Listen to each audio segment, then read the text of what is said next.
Bueno, muchas gracias por invitarme. La verdad es que, como decían Gonzalo, las compañeras, el compañero que presentaron la actividad, en este momento me desempeño como decana de la Facultad de Filosofía y Letras de la UBA. Y bueno, es una tarea de gestión muy atareada, pero va a ser 30 años que me dedico a temas de género y educación, y entonces claramente venimos con otras compañeras peleando por instalar esta lectura, esta mirada en el campo educativo.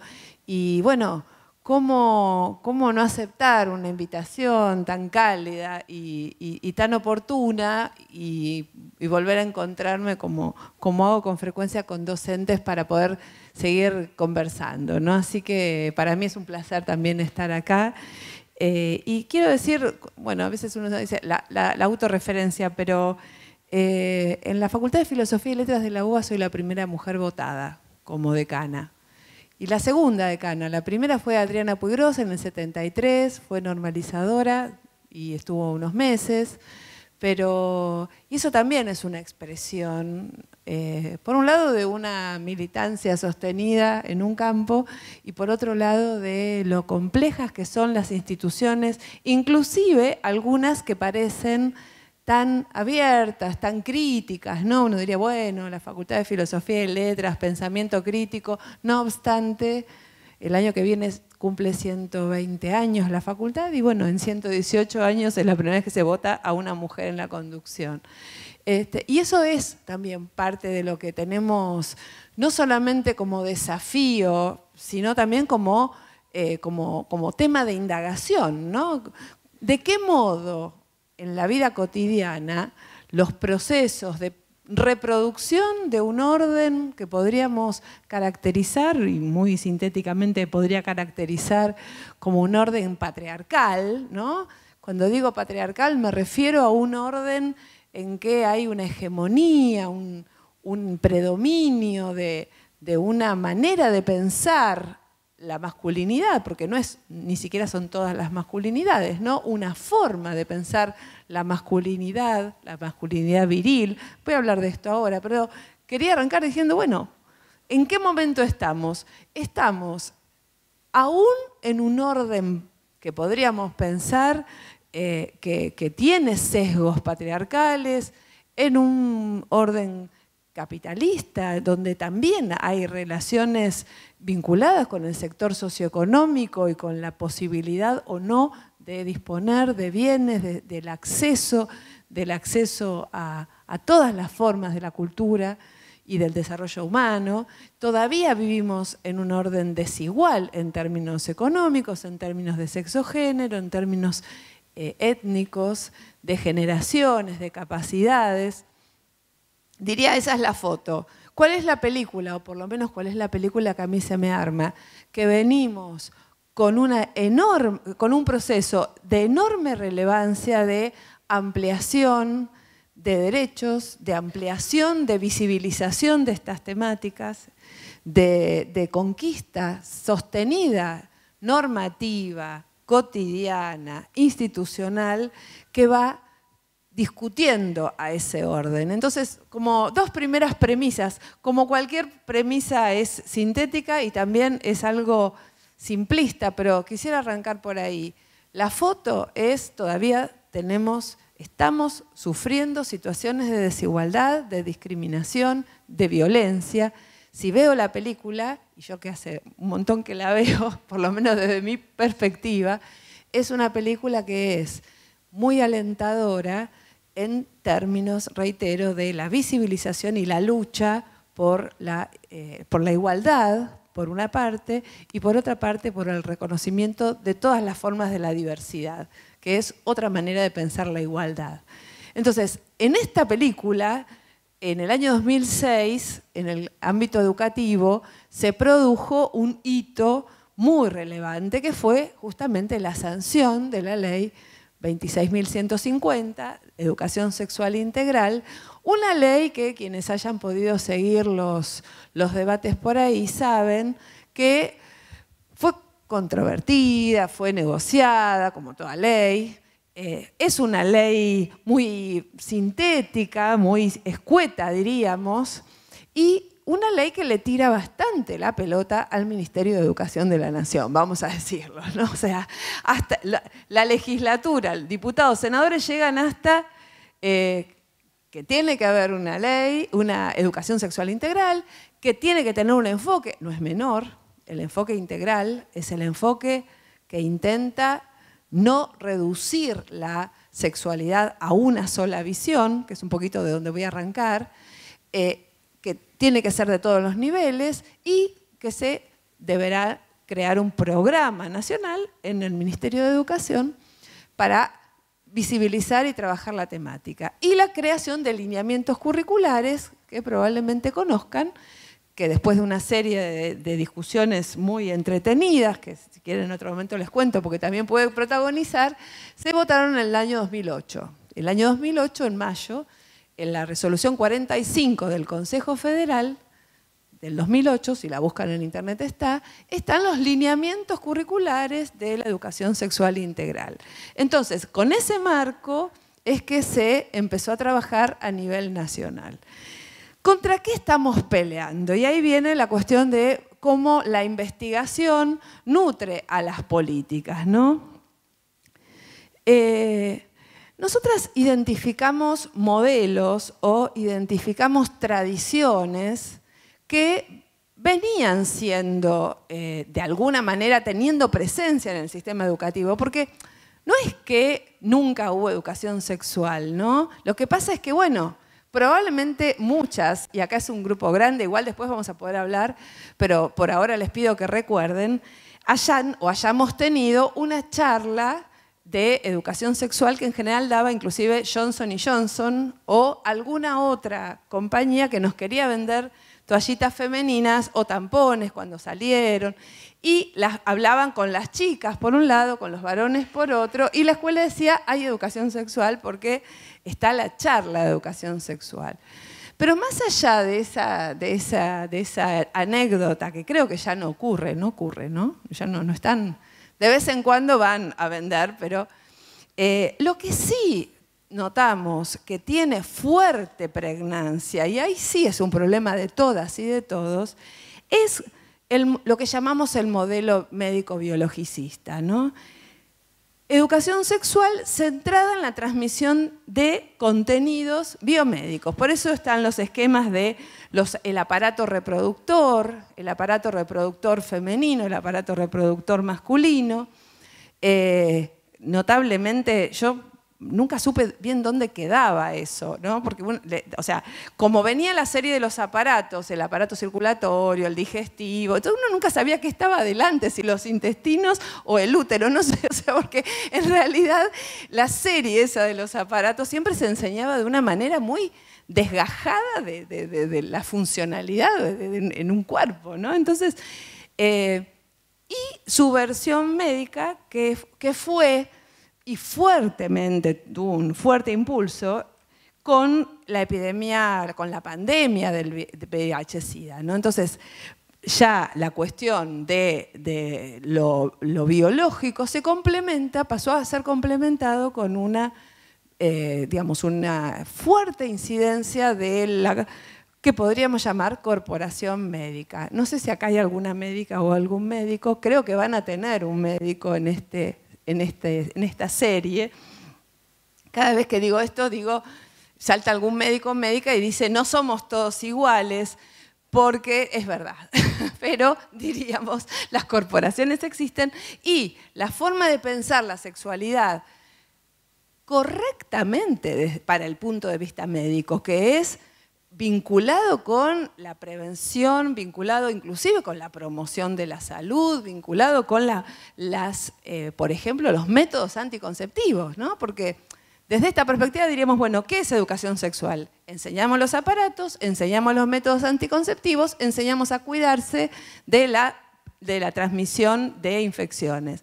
O sea, digamos, no es poco. Lo que nosotras pensamos es que es insuficiente, no que no hay que hacerlo. que es insuficiente. ¿Y por qué? Porque hay un imaginario, que esta cuestión que nos gusta tanto pensar, que es ¿cuál es el sentido que decanta de este enfoque?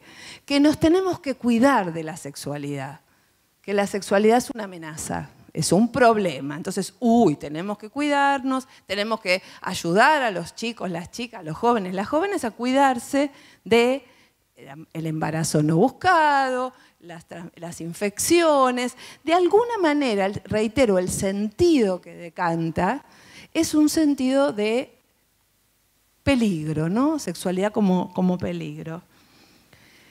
Hay otro modelo que nosotras llamamos moralizante, que también está de alguna manera permeando los sentidos de la educación sexual. Obviamente, en marcos religiosos, en particular en las producciones específicas del CONSUDEC o de la Vicaría de Educación Católica en la Ciudad de Buenos Aires, hay publicaciones específicas que hacen explícita esta visión, pero yo me refiero a las otras formas en que nuestros sistemas de creencias están también atravesados por una visión que podría pensarse que es que hay que dar educación sexual para de alguna manera contener esa sexualidad que desde el punto de vista de la moral cristiana, católica, debe ejercerse activamente adentro del matrimonio y eventualmente, en algunos casos ya más dogmáticos, para tener hijos e hijas, o sea, en ningún sentido vinculado con ninguna situación placentera, sino sexualidad, genitalidad dentro del matrimonio, genitalidad para tener hijos, y como un halo que podríamos llamar desde algunas perspectivas más represivo, ¿no? Y de alguna manera sabemos que mucha de la visión más radicalizada, diríamos, de las visiones religiosas van en sentido de la represión de la sexualidad, ¿no? Y digamos, de todas las religiones, ¿no? Y por eso hay una mujer, arriba a la derecha, es una mujer que tiene la cara tapada, digamos, en las culturas islámicas. La cara tapada, ¿por qué se tapa la cara una mujer? Justamente porque no puede mostrar ningún atractivo, porque es la propiedad de alguien, y en algunas culturas inclusive ni siquiera se pueden ver los ojos. Los ojos están detrás del llamado burka, que es ese pañuelo que tiene una rejillita para mirar a través, ¿no? Entonces, lo que encontramos en muchas religiones, en la ortodoxia judía, la relación sexual se hace a través de una sábana. O sea, hay sentidos religiosos que son fuertemente represivos y que también, independientemente del sistema de creencias o de valores o la descripción religiosa que cada una tenga o cada uno tenga, permean también una visión de la educación sexual, como también la sexualidad como problema. O sea, también decanta un sentido que es la sexualidad es amenazante y para la sociedad es amenazante. O sea, porque es un peligro que las personas estén disfrutando de sus cuerpos, es un peligro para las personas y es un peligro para la sociedad. Nosotras identificamos también otros dos modelos, y me voy a detener en el segundo, en que también nos parece que presentan visiones sesgadas o visiones parciales de la sexualidad. Uno es el que podríamos pensar el sexológico. Hubo una sexóloga, Alessandra Rampolla, está la foto allí, no sé si recuerdan que estuvo en televisión mucho tiempo. Primero era gordita, después era flaquita, que enseñaba, o sea, ¿cuál es el supuesto de la sexología, ¿no? La sexología es una disciplina de la medicina y de la psicología que sostiene que es posible enseñar buenas prácticas en sexualidad y que por lo tanto, los problemas, las trabas, las represiones pueden ser superadas con esta enseñanza. Desde nuestra perspectiva pedagógica, este modelo, esta tradición, es un modelo, una tradición útil en un contexto terapéutico, en un contexto en que una persona, una pareja, están preocupados por algún tipo de obstáculo que se detecta en las posibilidades de vivir y disfrutar de su sexualidad, pero en absoluto pensamos que esta es una visión para trabajar desde las escuelas. Y lo digo porque uno dice, ¿a quién se le ocurre? Pero el sentido común, sobre todo cuando se discutía la ley de educación sexual, era, les van a enseñar a los chicos, a las chicas a tener, los van a empujar a tener relaciones sexuales, le van a enseñar a tener... Entonces, no es la idea tampoco, porque este es un modelo que, si bien, insisto, podemos discutir, porque desde mi punto de vista también es un modelo médico, que es, te dicen lo que está bien, pero evidentemente, reitero, en un contexto terapéutico individual, puede ser una buena salida para las personas, y de hecho hay personas que han encontrado interesantes respuestas.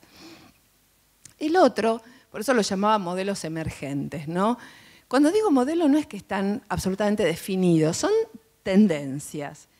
Este modelo que llamo victimizante es un modelo que nos preocupa mucho, y en el contexto actual más aún, que sea también el predominante en la educación sexual.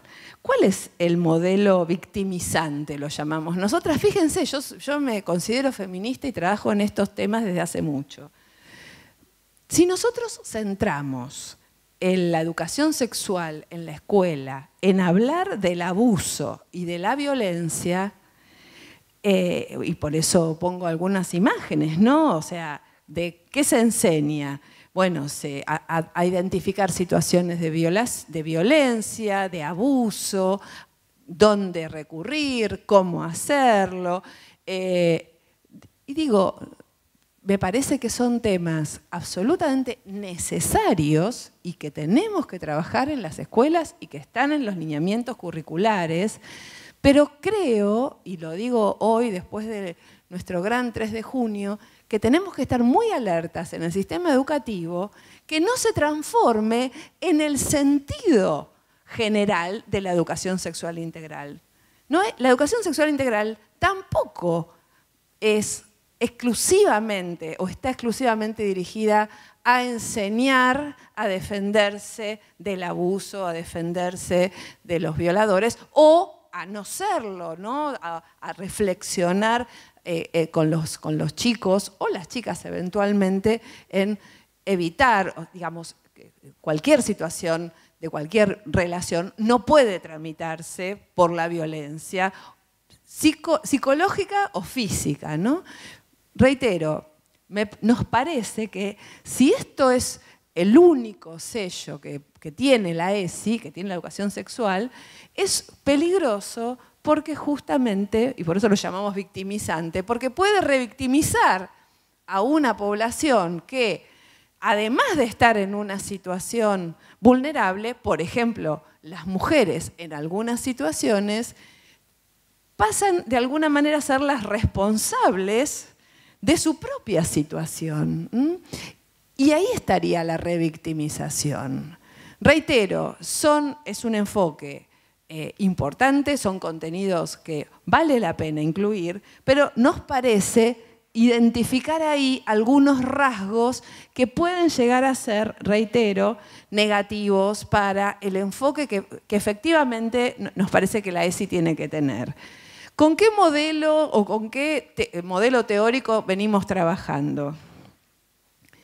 Y bueno, justamente pensamos que la educación sexual integral con el enfoque de género y derechos es la más apropiada. O sea, el enfoque de género y el enfoque de género y de derechos es el más apropiado para la educación sexual integral. ¿Por qué? En principio, y aquí imagino que ya hace tiempo venimos, digamos, socialmente y además en la formación de docentes hablando. ¿De qué hablamos cuando hablamos de integral? hablamos de una dimensión sociohistórica cultural, de construcción de las identidades sexogenéricas. También hablamos de una dimensión biológica y fisiológica. Hablamos de una dimensión ética, por supuesto, que tiene que ver con los valores de una sociedad. Una dimensión psicológica de cómo se construyen esas subjetividades. Y una dimensión afectiva de qué nos pasa, qué nos pasa con nuestros cuerpos, qué nos pasa con nuestras identidades. La educación sexual integral justamente se referencia con estas dimensiones. En esto es integral la educación sexual. Pero el enfoque de derechos y de género lo que marca es una lectura en que los vínculos, los sujetos, las estructuras que nos organizan como sujetos son pensados desde un punto de vista social y cultural, además de material. Y además, el enfoque de género introduce fuertemente no solamente esta cuestión histórica y por lo tanto arbitraria, sino también una lectura sobre las formas de construcción de la subjetividad que abre la puerta a pensar a la diversidad como un derecho, ¿no? La diversidad, por ejemplo, de elecciones, orientaciones o de construcciones subjetivas en relación con la sexualidad. Voy a volver sobre esto un minutito, pero aquí tenemos como el concepto clave, que es un concepto, es bastante abstracto, y en general esto que estoy hablando es abstracto, pero son como marcos para poder dialogar. Nosotros estamos trabajando alrededor de la noción de construcción social del cuerpo sexuado. ¿Qué quiere decir esto? En principio, no se niega que ningún cuerpo tenga, no se niega que haya una materialidad de los cuerpos. Los cuerpos están ahí, tienen su materia, pero al nacer cualquier ser humano, e inclusive desde antes, su subjetividad se inscribe dentro de un marco de valores, de un marco de posibilidades, de un marco inclusive que le genera límites a esa propia materialidad. Y voy a poner un ejemplo que es un ejemplo muy conocido y muy evidente, ¿no?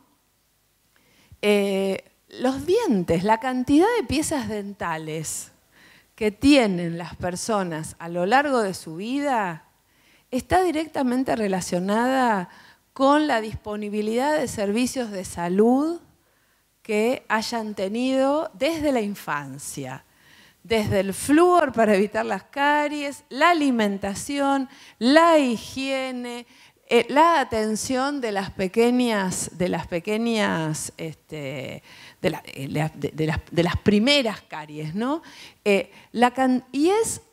Y cuando las personas van perdiendo piezas dentales y van pudiendo reemplazarlas por otras que son justamente forman parte del repertorio también económico, porque tener prótesis, ni hablar tener implantes, o sea, tener la dentadura completa, arregladita y blanquita, es una cuestión de clase social.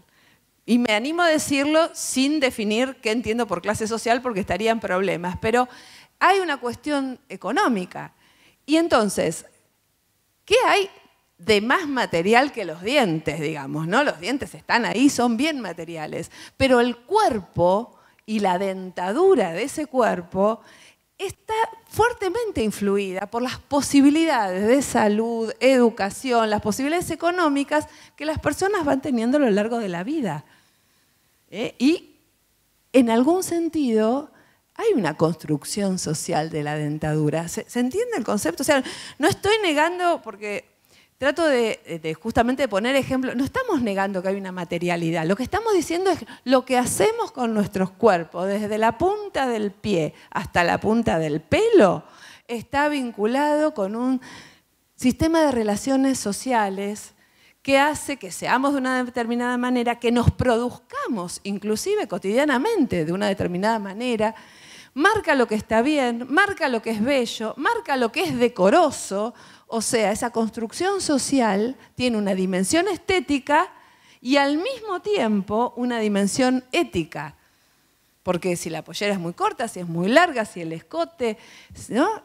¿no? Le pegué porque tenía una pollera corta, digamos, ese cuerpo se va construyendo en un marco de relaciones que son relaciones de poder, finalmente. De eso estamos hablando. Y bueno, voy a usar algunas imágenes que me encanta usar, que siempre uso y que me resultan recontra elocuentes. A veces voy cambiando, pero esta me encanta. Por ejemplo, ver lo que tiene en la espalda ese cuerpo, que es un tatuaje. Bueno, un tatuaje es una forma de intervención en el cuerpo también, o sea, es cultural. El tatuaje tiene, además de ser bastante cruento, a ver, siempre hago la misma pregunta, ¿alguien tiene tatuajes acá? Bueno, tenemos una compañera, hay más gente que tiene tatuajes, bien. Digo, sabrán, ¿no? Que es un proceso que hay que ir a hacérselo, que cuesta sacárselo además. Pero bueno, es una decisión personal que tiene que ver con la estética y a veces también tiene que ver con pertenecer a un cierto grupo, querer mandar algún mensaje. Bueno, los piercings también son intervenciones culturales en los cuerpos. A ver, ¿piercing tiene alguien?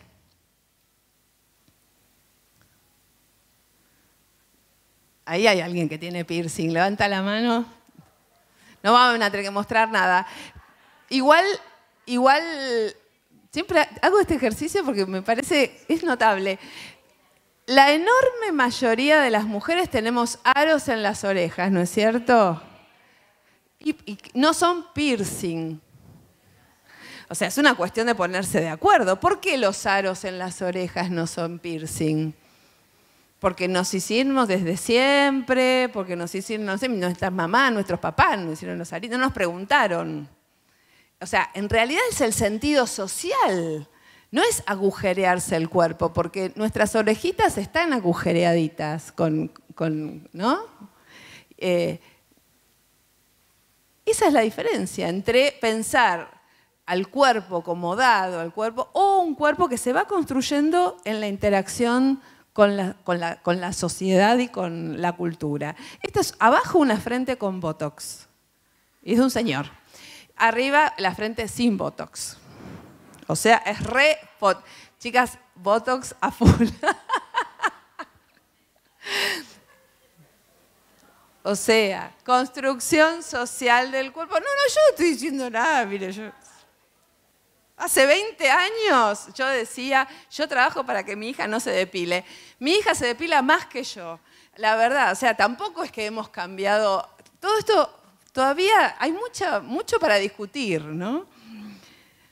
Hay otras prácticas, y ahora nos vamos a meter en prácticas que son mucho más complejas, ¿no?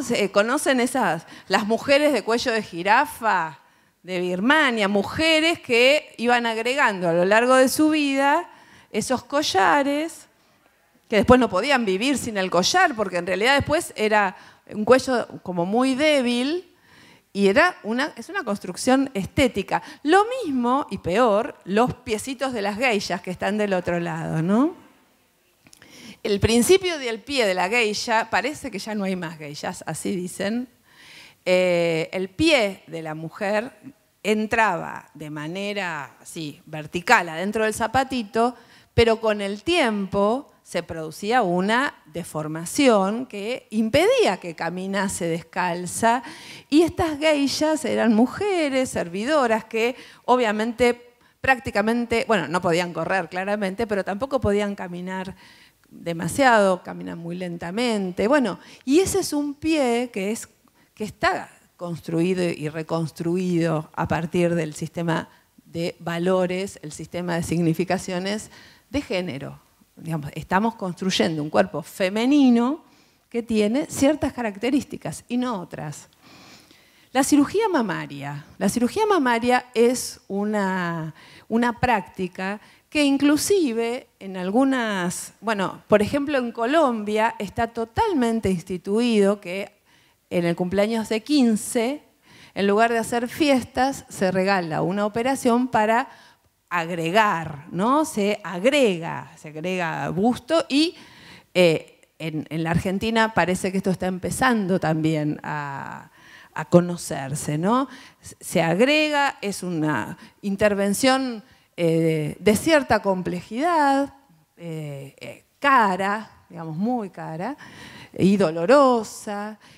Bueno, también hay cirugía para sacarse, porque cuando hay mucho, pero es distinto, porque en algunos casos tienen que ver inclusive con indicaciones médicas, ¿no? Porque bueno, si es muy abundante el pecho, también puede traer problemas de columna. Quiero decir, hoy en día las chicas, algunas, están siendo interpeladas por si tenés o no tenés tetas, ¿no? Bueno, este es un cuerpo de una mujer, una modelo actriz que... ¿La conocen? ¿La reconocen? Bueno, es Andrea Frigerio, es una actriz, modelo, y yo siempre trato de hacer este esfuerzo, que es pensar, bueno, ¿qué tiene de construcción este cuerpo? ¿Qué tiene de construcción? ¿Qué tiene de construcción este cuerpo? Todo, dicen que, oh, bueno. Eso es la envidia pura y dura, la envidia. ¿Qué puede llegar a tener de construcción? Bueno, ahí dicen la cola, el pelo, la cara, probablemente horas de gimnasio, probablemente... La posición, la actitud, exactamente, por eso quería, ahí está, yo quería mostrar eso, o sea, la actitud, porque no es solamente, la construcción del cuerpo no es solamente lo que nos ponemos, también es qué hacemos, cómo nos mostramos. Esta actitud, que es una actitud, ¿cómo la calificarían? Provocativa, seductora, sensual. Sí, o sea, básicamente podríamos decir que es como el mandato de agradar, ¿no? De agradar, de ser mirada, en todo caso, representar una forma de buscar ser mirada, que es constitutivo de la femineidad estereotipada, ¿no? La necesidad de ser mirada y de agradar. Psicoanalíticamente hay otras explicaciones, no me voy a meter, yo soy pedagoga.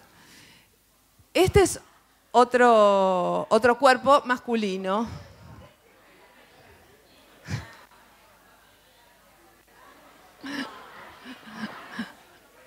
Acá dicen que es natural, qué notable, ¿no? A ver, a ver, la compañera dice, es un cuerpo muy trabajado. La idea de trabajo justamente es lo que estamos hablando, ¿no? Así como hay trabajo en el otro cuerpo, también en este cuerpo hay trabajo. ¿En qué trabaja Beckham? Suponemos, ¿en qué pudo haber trabajado para construir el cuerpo? Gimnasia, una dieta, posiblemente, es posible. Tiene tatuaje, una intervención también estética en el cuerpo, tiene un tatuaje. También tiene una actitud, esta foto, obviamente, distinta de la anterior, pero también una actitud. Y de alguna manera entonces, y con eso, con este abuelo de pájaro no quería dejar de marcarlo, el cuerpo masculino también es un cuerpo construido y es también un cuerpo interpelado por algunas de las marcas de la virilidad que también van cambiando, también van cambiando. Tal vez en algún momento el cuerpo masculino más corpulento, más grandote, ¿no? Era valorado y visibilizado como el cuerpo que había que tener. Tal vez hoy en día, con la presión de los medios de comunicación, la presión estética, etc., también el cuerpo masculino es interpelado para ser construido. Y también es construido en un marco en que, como dice el antropólogo David Gilmour, lo masculino se define por 3 características. La necesidad de proveer, el proveedor económico, la necesidad de proteger, que es la necesidad de desarrollar la fuerza y es como el jefe de la familia, el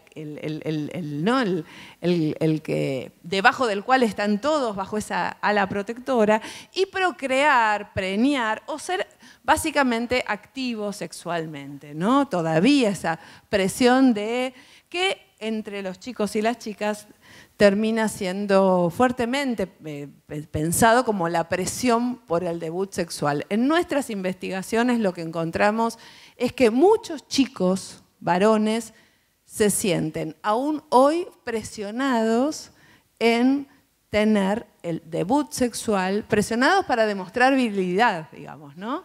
Todavía parecería que esta necesidad de mostrar virilidad, teniendo actividad sexual, activa, coital, con otras mujeres en general, forma parte de lo que tienen que hacer los chicos a una determinada edad que parecería todavía que es alrededor de los 14, 15 años, ¿no? O sea, a los 14, 15 años no se tuvo el debut sexual, ya no está demostrando virilidad. Acá tenemos una foto que es una travesti. Y también incluyo en general travestis, porque la travesti, el cuerpo de la travesti es un cuerpo también fuertemente intervenido.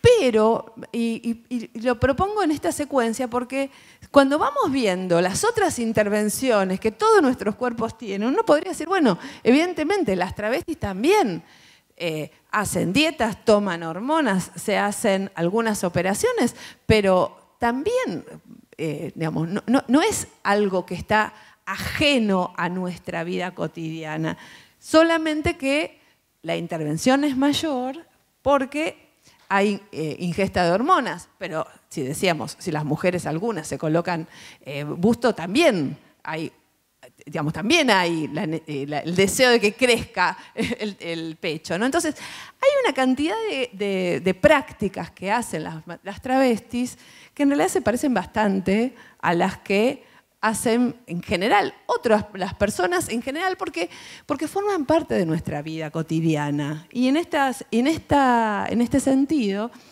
y ya para terminar esa primera parte, entonces, la construcción social del cuerpo es un proceso que es constante. Se realiza en un marco histórico, geográfico, cultural, en una época que marca las limitaciones, marca las posibilidades, marca qué podemos hacer y qué no podemos hacer. Y en esto, si nosotros pensamos, como yo decía al principio, que estamos en una sociedad patriarcal, estamos en una sociedad donde hay desigualdad, también estas desigualdades se marcan, se transmiten y se refuerzan en cada una de las prácticas cotidianas, en cada una de las instancias que las personas atravesamos a lo largo de nuestras vidas. La escuela es una de esas instancias, no es la única. Porque si hice toda esta gran introducción es para que pensemos cuánto de histórico, social y cultural hay en esta cuestión. O sea, si nosotras nos proponemos enseñar desde la perspectiva de género y derechos, educación sexual integral, no podemos pensar que solo la escuela va a cambiar prácticas violentas o prácticas discriminatorias. No, la escuela sola no lo va a poder hacer, pero diría como contracara, sin la escuela tampoco lo vamos a poder hacer, ¿no? Sin las maestras y los maestros, las profesoras y los profesores, en todos los niveles, que es lo que está establecido en la ESI, tampoco lo vamos a poder hacer. Y esta es por eso digo, es una hipótesis muy fuerte, a veces un poco angustiante, porque parece que bueno, que no tenemos herramientas, pero la idea no es contribuir a construir angustia, sino al contrario, contribuir a pensar que si tenemos una política de educación sexual integral y tenemos otras políticas vinculadas con la violencia de género y otras políticas vinculadas con otras formas de atención de la infancia, otras formas de atención de temas de salud, la educación sexual integral es un proyecto que en tanto educación tiene contenidos y deudas y digamos, actividades explícitas para hacer, no me cabe ninguna duda. Pero no es solo el sistema educativo. El sistema educativo en ESI tiene que trabajar con el sistema de salud, con el sistema de justicia, con el sistema de acción social, con las legislaturas, con los sindicatos docentes, que creo que son organizaciones clave también, en que podamos trabajar algunos temas, trabajar los contenidos que tenemos que hacer, pero no hacernos cargo de toda la información, de todo lo que aparece y se abre cuando habilitamos estas cuestiones, ¿no? Entonces, enfoque de género y derechos es un enfoque que apunta a visibilizar la construcción social, a criticar lo arbitrario, a criticar las formas de violencia que tienen los estereotipos, y en este sentido el concepto de género es un concepto crítico, pero en términos de sistema educativo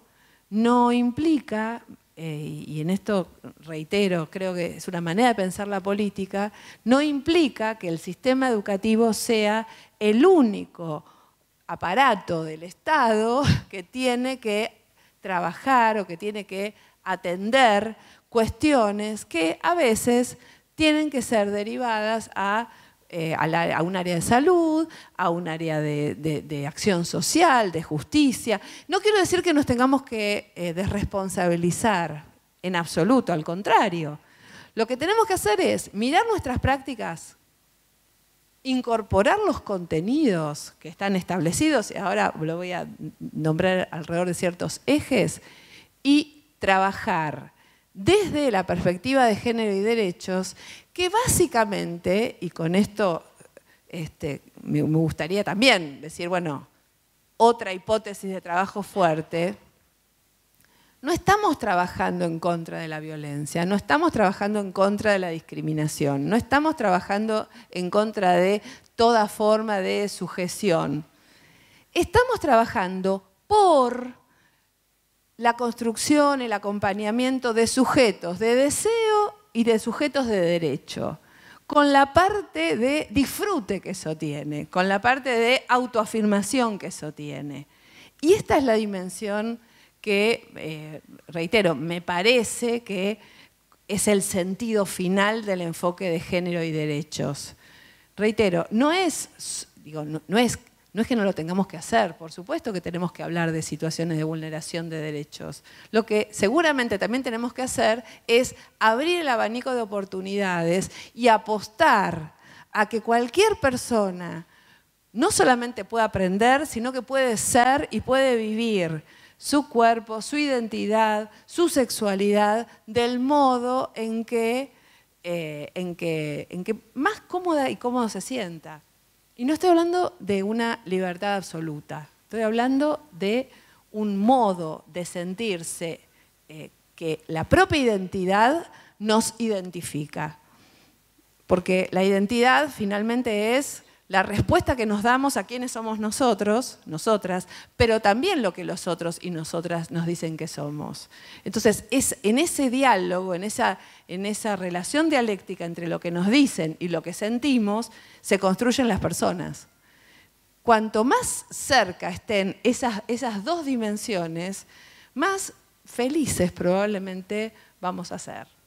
Y en ese sentido, poder apostar a que puede y tienen derecho y pueden, las mujeres como mujeres tienen derechos humanos a toda forma de desarrollo personal, profesional, familiar, individual, en el ámbito público, en el ámbito privado. Estamos apostando a un crecimiento de las personas. Y también los hombres. Y también, cuando pensamos en términos de género, vamos abandonando esa forma de identificar varón, mujer, femenino, masculino, porque identificamos otras combinaciones en que algunos cuerpos que son leídos, por ejemplo, como de mujer, no obstante, alojan una identidad que las compañeras lesbianas han denominado la identidad lesbiana,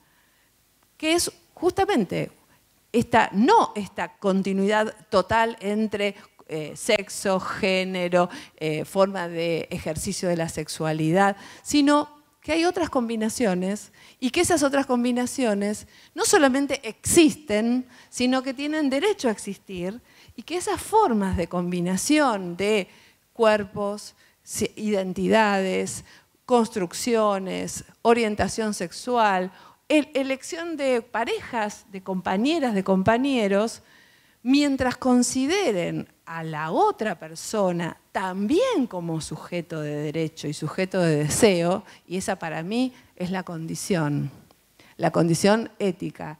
Toda forma de vinculación humana es, primero, respetable, segundo, saludable, porque ninguna forma de amor debería ser condenada. Siempre que las personas que están incluidas en ese vínculo sean para sí y entre sí sujetos de derecho y sujetos de deseo. Y esa subjetivación de la que hablaba Sylvia Bleichmann, una psicóloga que falleció hace algunos años, una pérdida porque tenía un pensamiento muy interesante, ella trabajaba esa dimensión que es, ¿qué es lo subjetivante en una persona? ¿Cuándo una persona es sujeto? ¿No? ¿Cuándo es sujeto? Y evidentemente no existe el sujeto absolutamente libre, porque todas nosotras, todos nosotros estamos dentro de un marco que nos condiciona. Todas, todos. La libertad es qué hacemos con esas condiciones. O sea, Marx decía, la libertad es la conciencia de la determinación, ¿no? Nadie es absolutamente libre, porque todas estamos. Ahora, ¿qué hacemos? ¿Qué límites tensamos? ¿Hasta dónde nos proponemos ir en la vida de cada uno? Y hasta dónde, como docentes, habilitamos que cada una o cada uno también haga su vida y no le ponemos límites. Una compañera de mi equipo está trabajando en una escuela técnica. Está trabajando en una escuela técnica que en el área de electricidad. Una escuela técnica con orientación a electricidad que hay en la ciudad de Buenos Aires. Y entre otras cosas les enseñan a poner cables eléctricos, tendidos eléctricos, por ejemplo, en postes. A las chicas no las dejan subirse a los postes. O sea, las chicas eligieron electricidad. No estoy hablando de alguna de nosotras que por ahí, yo igual cambio enchufes, pero que por ahí no se vincula de una manera muy fluida con los cables. Estamos hablando de chicas en una escuela técnica que eligieron electricidad y no las dejan subirse. ¿Por qué? Porque es peligroso. ¿No? Y vemos entonces cómo se traduce este gran principio general que estaba diciendo abstracto en prácticas concretas. En eso, en qué habilitamos y qué reprimimos, o de qué modo hacemos visible que existen identidades distintas y que todas tienen derecho a estar en la escuela y en la sociedad. Me gustaría seguir y lo digo sintéticamente para abrir un espacio de preguntas, ¿por dónde entran? ¿Por dónde circulan en las escuelas contenidos que tienen que ver con género y sexualidades? Por un lado, los medios de comunicación, ustedes lo van a trabajar, nosotros no nos vamos a meter. Los medios de comunicación y lo que llamamos las culturas infantiles, ¿no? ¿A qué juegan? ¿Con qué vienen de las casas? ¿A qué juegan los chicos y las chicas? ¿Qué disponibilidades? Y no digo solamente la pelota y la muñeca, que sería como el estereotipo mayor, pero que también existen, ¿no? Que también existen el rosa y el azul, todavía existe el Día del Niño, por ejemplo, el Día del Niño, que ahora se acerca en agosto, la vidriera de las nenas, la vidriera de los nenes. Es notable el tema de los juguetes, y bueno, creo que es un tema muy interesante para hablar entre personas de educación, pero las culturas infantiles que se traducen en juegos, juguetes y los medios de comunicación que se consumen son una manera muy fuerte en que estamos condicionadas en las prácticas educativas para trabajar estas cuestiones. Otra cuestión son los contenidos. Y acá sí tenemos que tener una mirada atenta, que es ¿qué estamos enseñando? Los lineamientos curriculares que están producidos a nivel nacional implican para cada materia de la escuela una lectura particular, unas recomendaciones particulares. Todavía, y eso yo lo digo, inclusive con el equipo de investigación actual lo estamos trabajando, no hay tanta producción académica en, por ejemplo, lengua y literatura desde la perspectiva de la ESI. ¿Tenemos profesoras acá o profesores de secundario? ¿Sí? ¿Y de lengua y literatura tenemos? Una manito, bueno. Ahora vamos a abrir un espacio de preguntas y me gustaría, ¿no? A ver qué reflexiones podemos hacer. ¿De historia tenemos? Compañero, profesor de historia. ¿De biología? ¿De ciencias biológicas? Tenemos acá una compañera, otra y otra. Bien. En el nivel secundario es donde creo menos producción curricular ha habido, incorporando la perspectiva de género a las materias, a lo que se debe enseñar. No obstante, tampoco en primaria ha habido tanto, porque una cuestión es trabajar ESI en la clase de educación sexual. ¿Y de qué hablamos? En general hablamos de género, hablamos de esta historia, hablamos de lo que nos pasa con estas subjetividades, pero hablamos de la participación de las mujeres en las guerras de la independencia. Hablamos de, como decía la compañera al principio, enseñamos lo que escribieron mujeres escritoras, las novelas en literatura, ¿no? Hablamos cuando decimos biología, en educación para la salud, estamos hablando de la construcción social de ese cuerpo y que todas esas posibilidades de las que habla la biología son contextualizadas. Hablamos de, en cada una de las materias escolares podemos incluir, y es más, debemos hacerlo. Educación física tal vez me lo dejaba para el final, porque tenemos alguna profesora o profesor de educación física. ¿Es separada por sexos en Córdoba la educación física? En secundaria sí, en rural no. Todo en rural tiene polenta. Esta idea de la educación física en el secundario separada por sexos es una idea absolutamente discutida, discutible. Hay investigaciones sobre este tema y básicamente tiene un prejuicio de base, ¿no? Hay un prejuicio fuerte de base que obviamente habrá que discutir entre colegas de educación física y algunas personas lo están intentando discutir. Pero cuando digo contenidos curriculares, digo esto. Cada una de las áreas curriculares está vinculada por acción u omisión con la ESI. Expectativas de rendimiento y de comportamiento. ¿Cómo se espera que sean las chicas? ¿Cómo se espera que sean los chicos? Todavía sigue estando. Me dicen que sí. ¿No? ¿Cómo reaccionamos, cómo evaluamos a una chica, a un chico que en sus trabajos, cómo le damos la palabra, cómo no se la damos, si circula la palabra en clase, cómo desde la propia construcción que hacemos, desde nuestras anticipaciones, ¿no? El trabajo docente, que después me gustaría un poquito hablar del trabajo docente, pero por ahora lo voy a dejar marcado. El trabajo docente mismo es una forma de construcción de relaciones de género. En esta sala habemos una enorme mayoría de mujeres, Básicamente, el sistema educativo está formado en el nivel inicial por un 99% de maestras, en el nivel primario por un 92% de maestras, en datos nacionales digo, ¿no? Si tienen los de Córdoba me encantaría saberlos, deben ser bastante parecidos, y en el nivel secundario un 67%. También el trabajo docente y nuestra propia manera de ser trabajadoras y trabajadores integra este sistema sexogenérico y también forma parte en algún momento de lo que tenemos que trabajar en ESI.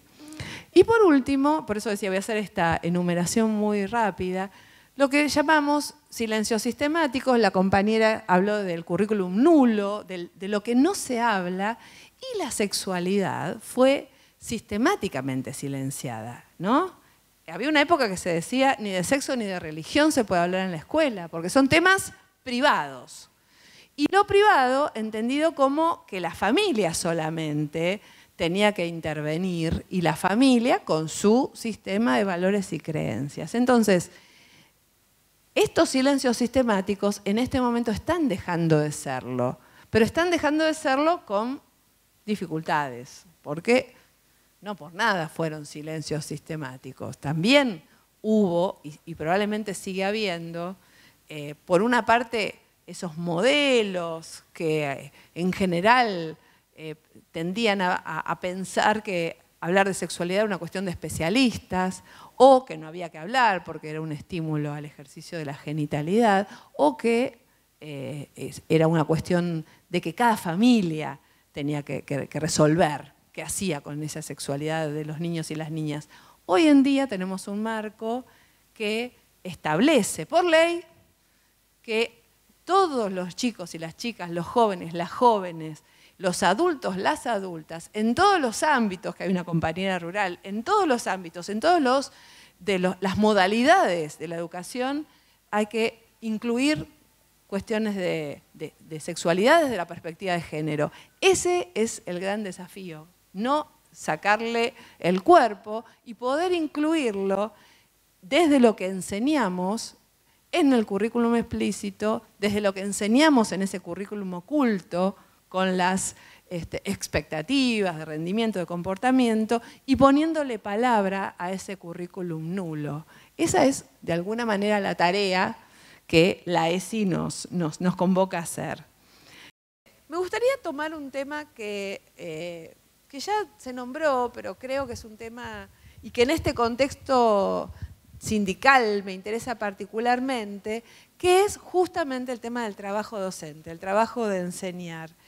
Y también hacer un ejercicio de mirada. ¿Ven bien, no? Esto simplemente es como una especie de clave de lectura.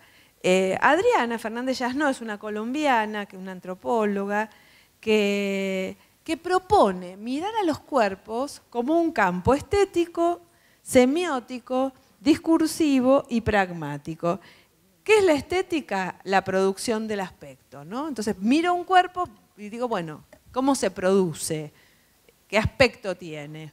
Semiótica es, de alguna manera, cuál es la construcción social, o sea, en qué campo de sentidos sociales se viene construyendo. Discursiva, ella lo distingue de semiótica en cuáles son las propias interpretaciones que hace la persona o que hace el grupo. Lo digo, esto es simplemente porque ahora me gustaría que lo usemos.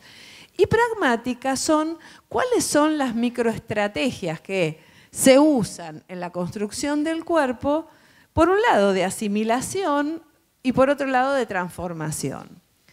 ¿Qué dice Hernández Yasnó? El cuerpo es un campo donde se construye lo social. Si queremos analizar los cuerpos, tenemos que mirar todas estas dimensiones. Pero también muchas veces en los cuerpos hay pequeñas transgresiones o grandes transgresiones. Obviamente algunas son muy grandes y por lo tanto son muy visibles. Pero quería marcar esto porque quería que miremos esta foto.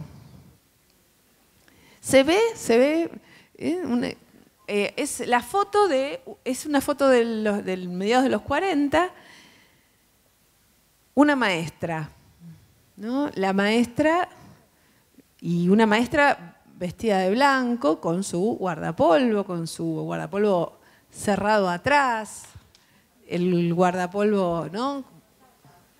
Con tablitas, el cuellito cerrado. ¿Qué más? ¿Qué más vemos en esta maestra? A ver, por ahí dicen jovencita, cabello recogido. Está tapada, claro, dice no se le ve el cuerpo, está como tapado ese cuerpo, ¿no? Suponen que tiene medias finas y zapatos, no le vemos, pero podemos suponer. Pantalones difícil, o medias de seda. Por ahí decían algo tímida, ¿quién? Como tímida. Rodeada de niños y de niñas, digamos, ¿no? Esto es una escuela rural en la época de los 40. Y claro, acá la compañera dice la segunda madre, ¿no? O sea, la marca, y esa marca, que es lo que me gustaría en esta última parte de nuestro encuentro volver a pensar, ¿no? Esa marca de la segunda madre, esa marca es la marca que de alguna manera en el sistema educativo argentino fue una política explícita, porque las mujeres fueron convocadas a ser docentes explícitamente. O sea, fue una voluntad, una decisión política. Becas en las primeras escuelas normales, becas para mujeres, y también la creación de escuelas normales para mujeres, específicamente, ¿no? En una época, 7 años antes, se habría creado el colegio secundario, el colegio nacional. Estaba el normal para las mujeres, se creó en 1870, la primera escuela normal es de Paraná. En 1853 se creó el Colegio Nacional de Buenos Aires y la creación del Montserrat, creo que es de la misma época, el Montserrat.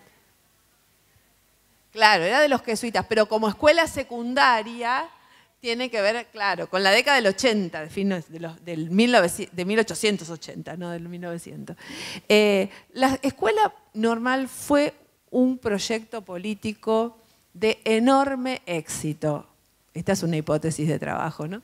De enorme éxito, porque recogió una necesidad política de un gobierno, que era tener mano de obra para educar a muchas grandes masas, con una necesidad subjetiva de las familias y de las chicas, sobre todo las familias, que buscaban también que pudiesen estudiar las hijas un trabajo protegido, un trabajo con un horario más limitado, honorable, dice la compañera, es cierto.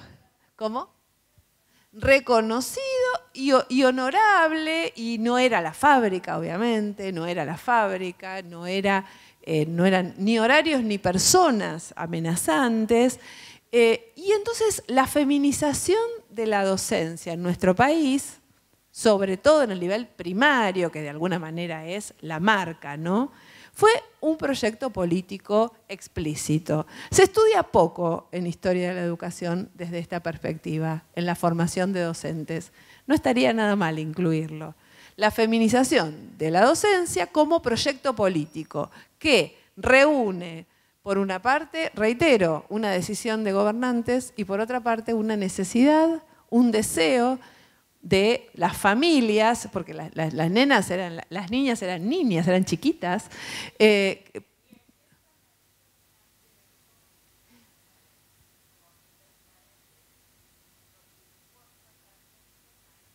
Exactamente, exactamente.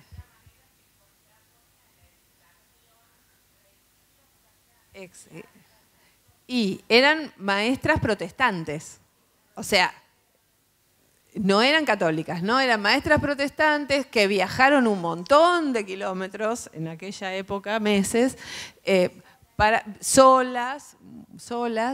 Y esta historia...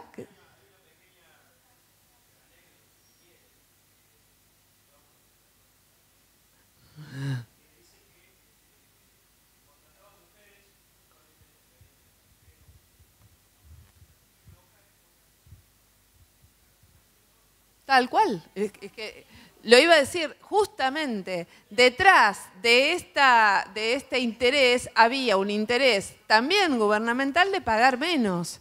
Inclusive hay testimonios donde se dice que a las mujeres se le pueden pagar menos porque se suponía que las mujeres eran dependientes de un varón padre o de un varón marido o de algún varón hermano, pero siempre dependientes económicamente. Entonces,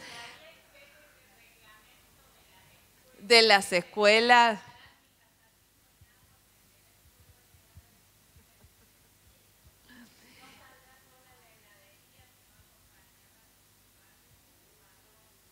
Esa forma de pensar la docencia, a ver, nosotras podríamos decir, quedó en el pasado, muy pasado. No obstante, hay algunas marcas que todavía hay que revisar. Y por eso digo, cuando ustedes hablaron de la propia subjetividad, y por eso digo, me parece que para esta charla yo quería hablar de esto. Hay otras imágenes. ¿Quién es esta?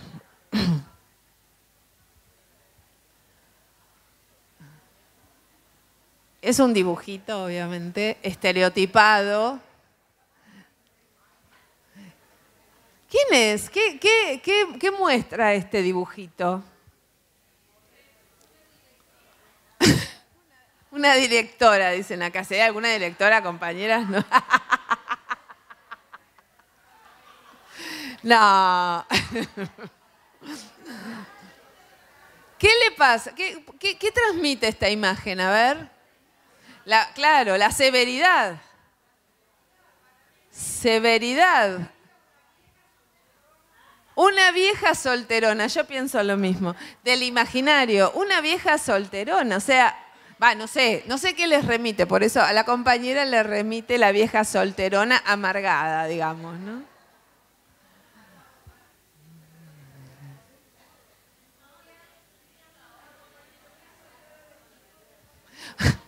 Una soldada de Hitler. Bueno, esta imagen que no es una imagen tan hegemónica como la otra, la del guardapolvo, no obstante, creo, también condensa algunos sentidos de las mujeres amargadas docentes, solteronas.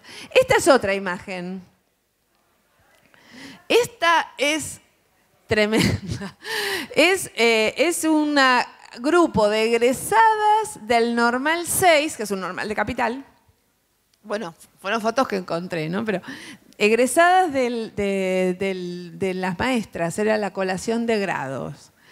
Y bueno, y ahí vemos los cuerpos vestidos, además de iguales, la pollera, el saquito, los peinados, esa uniformidad que también la escuela normal enseñaba. La escuela normal, como decía una maestra que una vez en una investigación pude entrevistar a una maestra viejita, decía, era una manera de ser. La escuela normal enseñaba una manera de ser, además de una manera de enseñar.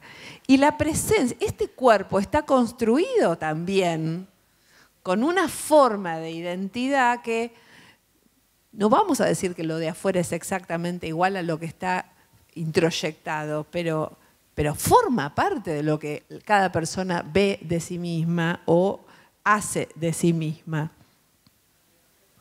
Y acá tenemos una foto más reciente de un grupo de mujeres maestras. ¿Y qué cambió? ¿Y qué no cambió? A ver.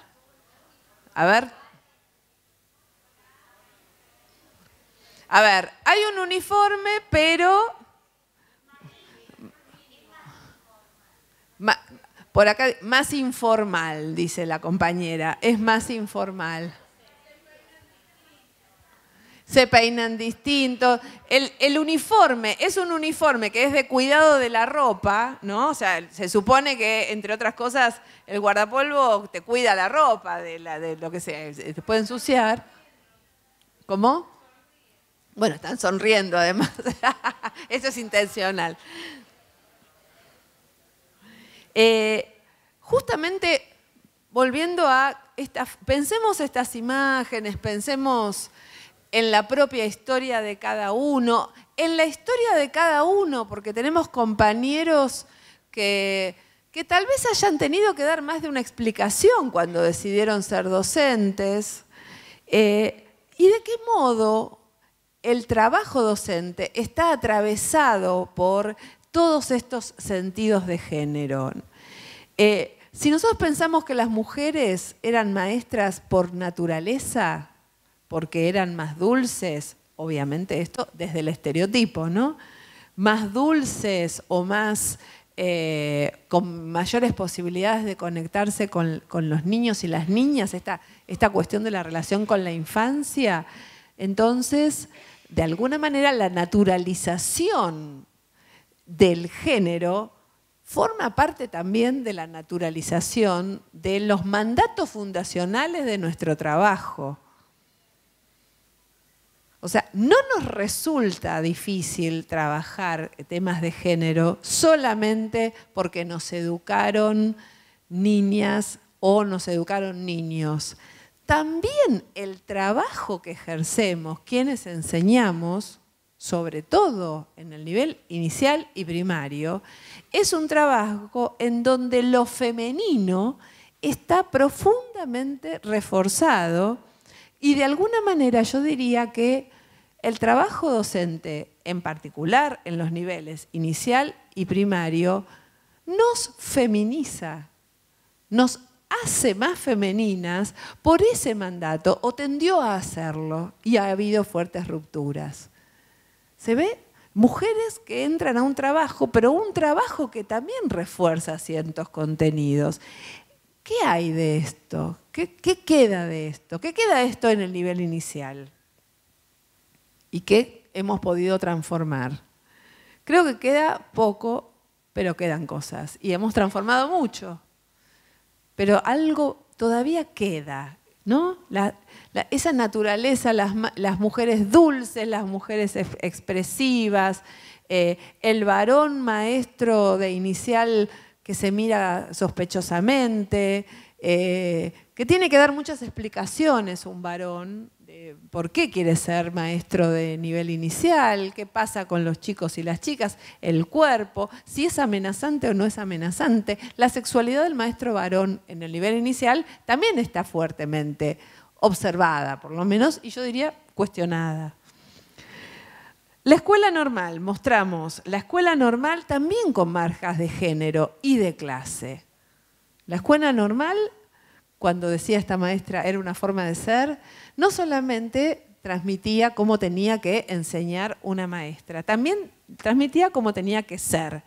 Ese ser era un ser fuertemente influido por el género y también por la clase social, porque esas mujeres, siempre las maestras fueron, durante muchas décadas, un sector de clase, de una clase ascendente, de una clase media, a veces muy bien remunerada, otras veces no tan bien remunerada, pero que siempre trató de tener su tapado de piel. Y en ese punto de género y clase también hay una construcción social de una identidad. No solo somos mujeres, somos más mujeres de lo que podríamos llamar, es un poco duro lo que voy a decir, pero somos mujeres pequeño burguesas. O sea, con ciertos gustos, con cierta forma de tener la familia, porque lo que le pasa a la familia de nuestros hijos, de nuestros niños y niñas estudiantes, no nos pasa a nosotras, ¿no? O sea, las madres los dejan y no vienen nunca a la escuela, pero nuestros propios hijos, nosotros vamos siempre a la escuela de nuestros hijos y nuestras hijas, no vienen a las fiestas escolares. O sea, si hay algo que las mujeres maestras, sobre todo en inicial y primaria, no podemos hacer es ir a las fiestas de nuestros hijos y nuestras hijas, digamos. Sin embargo, miramos críticamente a esas familias, a esas madres que no vienen a las fiestas, ¿no? Entonces, hay algo ahí, no solo, por eso digo, de género y clase, porque la burguesía, la pequeña burguesía, tiene ciertas formas de pensar la familia, ciertas estructuras que también hay que mostrar, ¿no? Que son bastante para mostrar.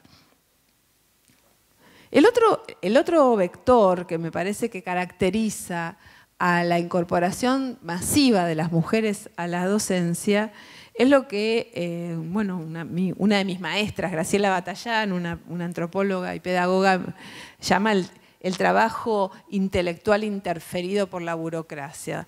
Las mujeres maestras no fuimos convocadas a las escuelas para ser teóricas, pedagogas, creadoras de innovaciones pedagógicas. Fuimos convocadas a las escuelas para transmitir, para reproducir.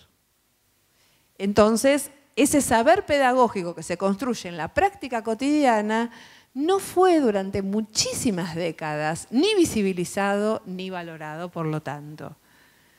Hay muchos textos, es más, los primeros libros de texto que tenían las escuelas eran como un catecismo que, por ejemplo, Ciencias naturales, pregunta y respuesta. ¿Cuántas partes tiene el cuerpo humano? El cuerpo humano tiene 3 partes. ¿Cómo se llaman esas partes? Cabeza, tronco y extremidades. Y así, eso era el manual. Preguntas y respuestas, o sea, tampoco fuimos convocadas las mujeres masivamente a los grandes pedagogos, los que se estudiaban en la escuela normal, los que escribían los libros, en la enorme mayoría eran hombres que tampoco trabajaban en las escuelas, ¿no? ¿Cuánto tiempo tardó el sector docente en incluirse cabalmente y orgánicamente dentro del sector de trabajadores, ¿no? Trabajadores y trabajadoras? Durante décadas el sector docente no se pensó con una identidad de trabajador o trabajadora, o parecía como desvalorizante, o parecía que la actividad gremial era algo degradante o de hombres, o que la política, o que, ¿no? Lo digo acá y ustedes tienen mucha más experiencia e información que yo de cómo fue cambiando el sector docente, pero cómo durante décadas la primera ruptura fue en el peronismo. En el peronismo hubo mujeres militantes, gremiales, maestras, fuertemente comprometidas con una condición de trabajadoras y con una lucha gremial, y fuertes luchas adentro del sector docente, porque yo diría que el sector docente no fue masivamente peronista en nuestro país en la década de los 40, en el 40, ¿no?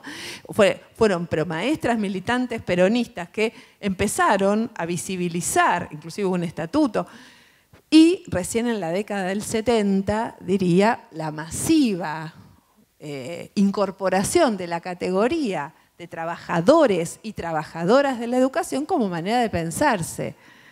Pero ¿cuántas décadas entonces el trabajo de enseñar estuvo signado por esta mezcla de dar afecto, transmitir, contener, sacar los piojos? ¿Y qué de esa marca queda todavía, ¿no? Yo creo que hay que seguir pensándolo. Y por último, decía la conducción del sistema, porque las mujeres fueron convocadas a ser maestras y de vez en cuando directoras. Muy tempranamente hubo directoras de escuela, pero recién en la década del 50 hubo supervisoras, por ejemplo, que se llamaban inspectoras. Por lo menos en la provincia de Buenos Aires, que es lo que tengo más estudiado. Tal vez en la provincia de Córdoba ustedes tengan más información. Pero la conducción del sistema, las cabezas, fueron hombres durante décadas.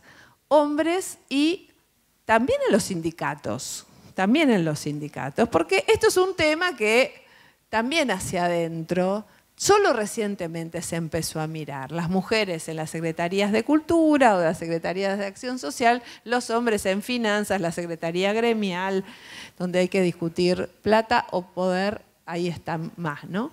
Esta marca identitaria, creo, es una marca que nosotros tenemos que un poco mirar con atención, porque me da la impresión, o sea, y por eso lo traigo ahora, que cuando decimos nos tenemos que mirar a nosotras mismas, también hay que agregarle contenido a eso, porque lo que cada una es, o lo de cada una de ustedes, cada una de nosotras, cada uno de los compañeros varones construyó como subjetividad y subjetividad docente, estuvo fuertemente influido por una manera de entender el trabajo. Y no es casual que en el secundario haya habido más varones, no es casual que los profesores del secundario hayan sido históricamente profesionales que se dedicaban algunas horas a dar clase, no es casual que las escuelas técnicas hayan tenido y sigan teniendo ese fuerte sesgo masculino, sobre todo en algunas orientaciones. No es casual que las mujeres se hayan volcado a la docencia en el secundario, pero fundamentalmente en las materias llamadas humanísticas o llamadas sociales. Y las escuelas técnicas son en general las que están en lengua, ¿no? En las escuelas técnicas, las humanísticas, las sociales están a cargo de mujeres y las duras están, en el sentido tradicional, están a cargo de profesores varones, ¿no? Entonces, estoy entrándole por muchas puertas al trabajo docente. El trabajo docente es un trabajo que, a diferencia de otros trabajos, además, no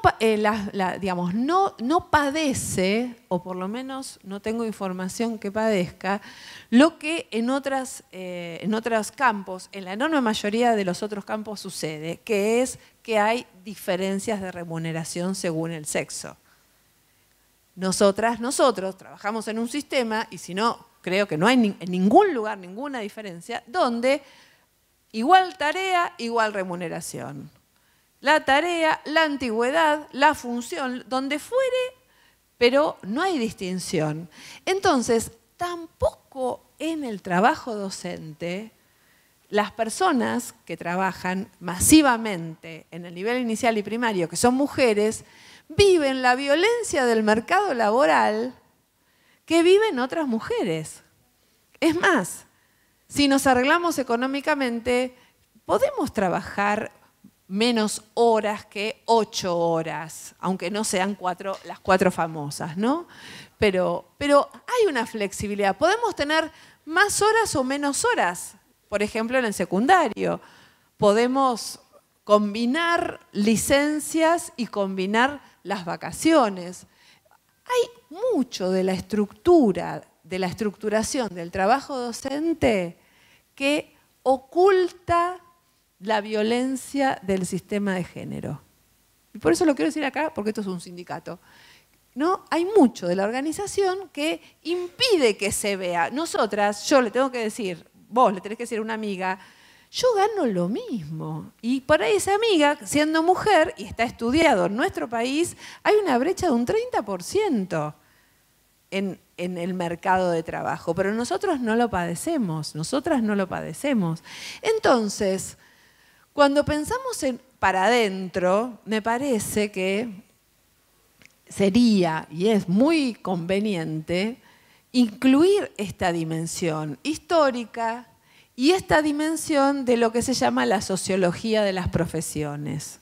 ¿Cómo es esta profesión, ¿no? A pesar de que no nos reconozcamos en la categoría profesión, pero el campo se llama así, sociología de las profesiones.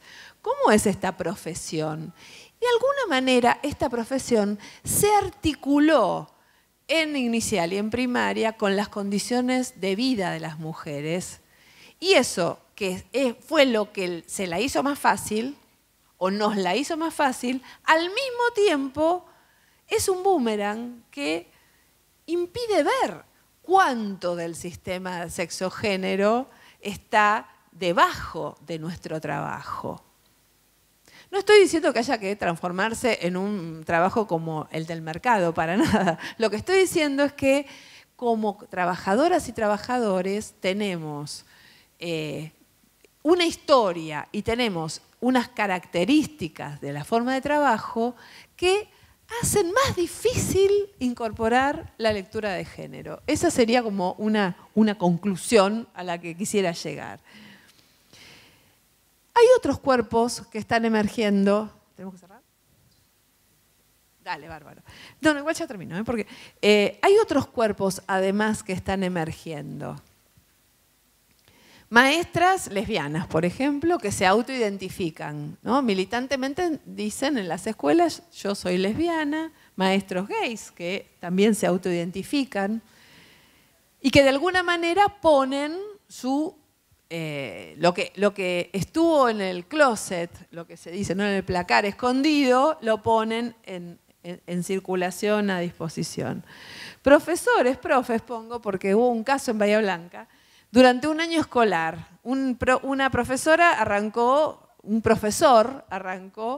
como profesor y terminó el año como profesora. Y durante el año escolar tuvo un cambio de identidad y de autodefinición sexogenérica. Falleció hace un par de años, porque hace unos años presentaron su historia de vida.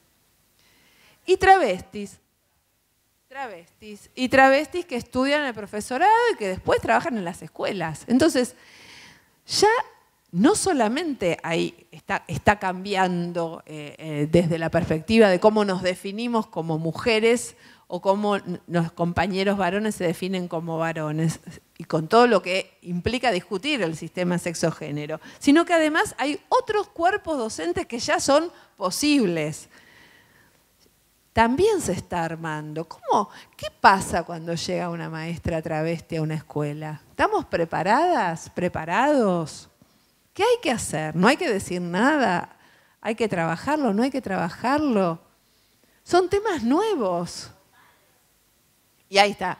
Y los padres, las madres, esas familias con las que estamos trabajando, ¿cómo trabajamos? ¿Cómo aparece esta diferencia?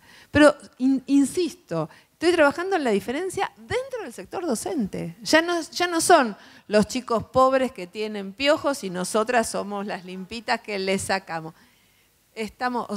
Como dice la compañera, estamos hablando de inclusión, entonces es evidente que tienen derecho todas las formas de construcción de subjetividad mientras haya un sujeto de deseo y sujeto de derecho de base, ¿no? Y que el otro o la otra sea así. Bien, tienen derecho a trabajar en las escuelas. Esto nos está pasando ahora en nuestro propio sector docente. Entonces es evidente que no solamente hemos cambiado o estamos cambiando, incorporando la categoría trabajadora, trabajador de la educación, no solamente estamos cambiando, discutiendo el apostolado o la naturaleza, o que solo las mujeres puedan ser buenas maestras del nivel inicial y pudiendo alojar a nuestros compañeros, porque a veces somos nosotras mismas las que no les hacemos un lugar a los compañeros varones en las escuelas. No solamente eso, sino que aparecen nuevas formas identitarias a discutir todo lo que estamos en este momento viviendo. Y una última cuestión a la que me gustaría volver para poder pensar también, ¿no? Cómo nos pensamos desde la perspectiva de género y de lo que llamo ya una perspectiva trans, ¿no? Ya pensar en que ya si estamos hablando de género, estamos hablando de géneros, estamos hablando de masculino, femenino, y después empiezan gays, lesbianas, travestis, transexuales, intersexuales, transgénero. Van emergiendo identidades que son tantas, ¿no? Entonces digo, bueno, a ver, pensemos, esto es una manera trans. Entonces, ¿sobre qué contenidos me parece que es interesante volver a pensar, ¿no? La primera cuestión es ¿con qué nos quedamos? Y ahí tener una cierta edad me da la posibilidad de ser autocrítica, ¿no? Conmigo misma. Yo hace 20 años, 25, 27, cuando empecé a trabajar con el tema, yo soy maestra también primaria, ¿no? Y empecé a trabajar con temas sobre trabajo docente y género, y a mí me parecía que era toda una porquería el apostolado, el sacerdocio y la entrega altruista. Y sigo pensándolo, pero creo que hay un problema que en aquel momento no veía y que ahora sí me parece que veo, que es una maestra. Para mí es inaceptable que sea maestra porque ama a los niños. Pero si no amas a los niños, es imposible ser maestra. Entonces, lo que compañeras feministas que vienen trabajando en cuestiones de investigación de género y trabajo docente fueron trabajando, y hay una idea que me encanta, que me parece muy potente, que es lo que las mujeres traen a la docencia y han traído, obviamente por una cuestión histórica, no diría esencial, histórica. Es la posibilidad de conexión y de cuidado. Entonces, feministamente, y ahora me asumo en este lugar, también podemos y deberíamos pensar a la docencia como un trabajo donde se enseña, y por eso digo valoración de la enseñanza como tarea principal, pero la incorporación, entre comillas, porque es hacerlo cuerpo, del cuidado y la conexión como inherentes al trabajo. Es imposible enseñar si uno no está cuidando en un sentido amplio, no maternalistamente, no el altruismo, sino la posibilidad de conectarse con ese otro, con esa otra, ese niño, esa niña.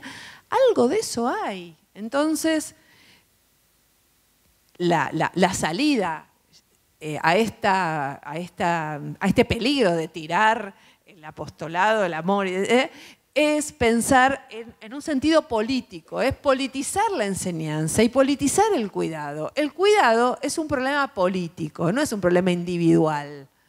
Y esta es una línea en que se está trabajando y bueno, lo que quería decir es que cuando criticamos al apostolado, criticamos a la entrega, a veces lo que termina pasando es que rechazamos estas formas que son inherentes al trabajo de enseñar, a todas formas de trabajo que básicamente tengan que ver con trabajar con otras personas y que no son solo de mujeres, son de todos los sujetos que enseñan. Pero esta vuelta de tuerca es volver a recuperar la producción histórica de las maestras, porque esta es nuestra producción histórica, es haber estado ahí durante décadas en las escuelas y seguir estando ahí. Y yo en este punto lo digo con el respeto y el honor, que todo lo que pueda aportar a valorar y visibilizar lo que ha significado durante décadas haber estado ahí con esos niños y esas niñas. ¿Cómo estuvimos ahí? Y a veces no siempre bien, digamos, no siempre bien, pero no siempre bien, digo, en un sentido productivo para nosotras y para esos niños y esas niñas, a veces padeciendo. Y eso es lo que justamente fue cambiando y hay que seguir cambiando, reducir el padecimiento. Lo que seguramente creo que aportamos las mujeres en la docencia es esta posibilidad de establecer vínculos estrechos, duraderos, íntimos con niños, con niñas, el cuidado y enseñar cuidando es, creo, el principal aporte que las maestras hemos hecho y venimos haciendo, y creo que tenemos que seguir haciendo, que es enseñar cuidando, entendiendo esto, que hay una posibilidad de politizar este cuidado, hay una posibilidad, creo, de construir relaciones de poder no violentas, inclusive con nuestros propios estudiantes, ¿no? Porque la asimetría no es... La simetría es la necesaria diferencia en la relación entre docente y estudiante, pero no es una relación de poder en un sentido estricto y absoluto, porque las asimetrías pueden en diferentes contextos cambiar de signo, ¿no? Pero entonces por eso quería cerrar con esto. El trabajo de enseñar es un trabajo que ha sido fuertemente sesgado por las relaciones de género hegemónicas. Y nosotros somos producto de esa historia. Ha venido cambiando, se han venido haciendo fuertes críticas y se ha venido militando fuertemente, en particular los gremios docentes han venido militando en relación con mejorar las condiciones de trabajo, con mejorar las formas de validación del trabajo. Estamos inclusive en el marco de un instituto, de un sindicato, o sea, apropiarse de la formación y de la construcción de conocimiento desde el propio sector. Esto ha cambiado muchísimo, es evidente que ha cambiado. ¿Cuáles son las marcas que quedan? ¿Cómo ayudamos? ¿Cómo nos ayudamos a discutir con nuestras propias marcas, con esos prejuicios? ¿Cómo podemos construir relaciones más equitativas y de trabajo colectivo? Atravesadas por un poder no violento, ese es también contenido de la ESI. O si no es contenido de la ESI, queremos que lo sea, porque no vamos a poder hacer un proyecto de educación sexual integral si no nosotros nos potenciamos, nos empoderamos, como se dice, nos reconocemos como sujetos activos, como sujetos de deseo, como sujetos de derecho, como sujetos de cuidado y también en una red de relaciones, ¿por qué no?, que nos cuidemos de manera colectiva. Creo que por ahí también deberíamos poder pensar el trabajo docente. Bueno, ¿abrimos otro espacio de preguntas? ¿Hay alguna pregunta más? ¿Que quieran, comentario, que quieren hacer?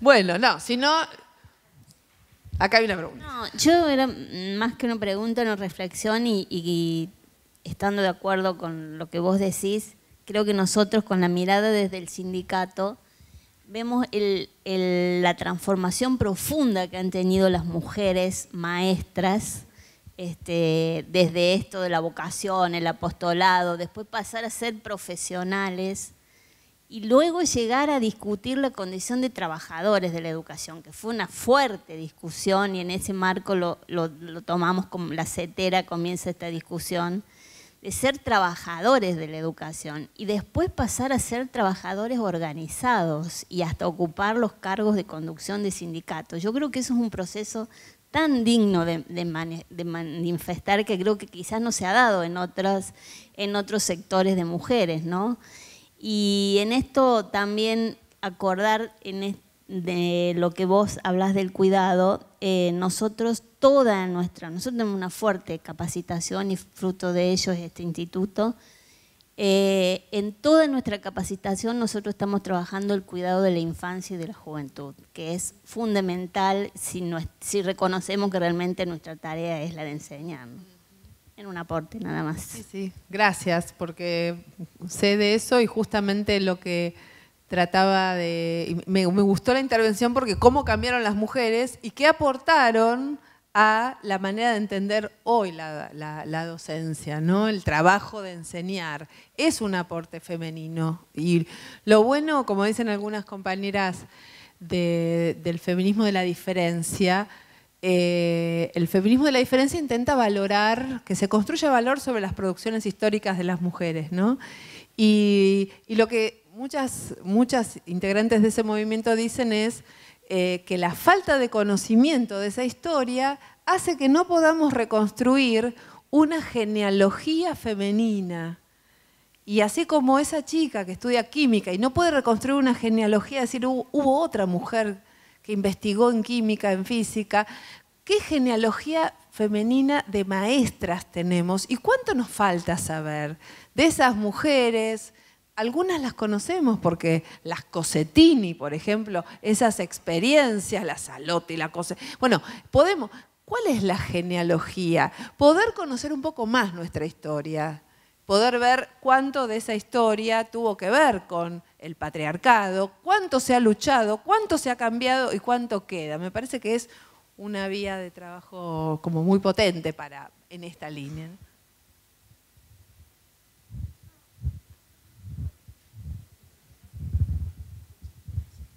No, lo que me parece importante, está bien lo de recuperar el cuidado. Yo soy enfermera y trabajo como docente, o sea que lo tengo doble ese peso. Y estoy a favor del cuidado, obviamente, de la empatía.